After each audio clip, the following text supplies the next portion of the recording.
এইরকমও ব্যবসায়ী আছে। হ্যাঁ, আমি যেহেতু ওই যে আপনার এই যে স্টোরওয়ালার সাথে কাজ করি, স্টোরওয়ালা তো আপনার ওই যে আপনার জানেন একটু পরেই আসবে, যে ওয়েবসাইটে হেল্প করে, ও আমার বলতেছে যে ভাই একজন আসছে 6টা ওয়েবসাইট দিবে।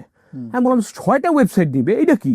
বলে যে হ্যাঁ ভাইয়া 6টা ওয়েবসাইট নিবে এবং সে 6টা ফেসবুক অ্যাড অ্যাকাউন্ট থেকে 6টা ব্যবসা চালাবে, যেইটা খারাপ হয়ে যাবে সেটা বন্ধ করে দিবে, বাকি যেটা আছে সেটা চালাবে।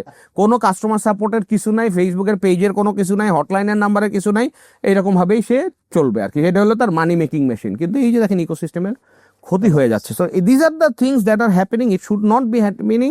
Diversification should be there in marketing. এইটাই আর কি, মানে আমার এইটাই ভাই, আপনার টাকা আপনি খরচ করবেন, আমার কি, আমার ফেসবুকে না দিলে ধর আবারই আপনার টাকা দিতেছে না। কিন্তু প্রবলেম ইজ যখন এই মার্কেটাররা শুধুমাত্র ফেসবুক ফেসবুক ফেসবুক করে যাচ্ছে এবং লোকজন, ভাই লোকজন কি বোঝে, ব্যবসায়ী তো বোঝে না, আর ওই তো অসহ্য ব্যবসায়ী না, ও তো টাকা নিয়ে আসে যে ভাই 2 লাখ টাকা আছে কি করুম, হয় তুই ফেসবুক পেজ কর। আর তারপর ওরা যখনই যায় কয় যে ফেসবুকও কর, আর কোনো মার্কেটিং চ্যানেল সম্পর্কে কিছু জানেই না। আর ভাই অন্যগুলা কাজ করে না কি বলে, আর করে না তো তুই ট্রাই তো করলাম না, তাহলে বুঝবো কেমনে যে আমরা কি কাজ করতেছে না। এনিওয়েজ আমি খুব ব্লান্টলি বললাম, বাট এইগুলা কথা বলতে হবে। হ্যাঁ, এতদিন বলি নাই দেখেই মনে করেন যে এইসব ট্র্যাশ ট্র্যাশ সব জায়গায় ভরে গেছে।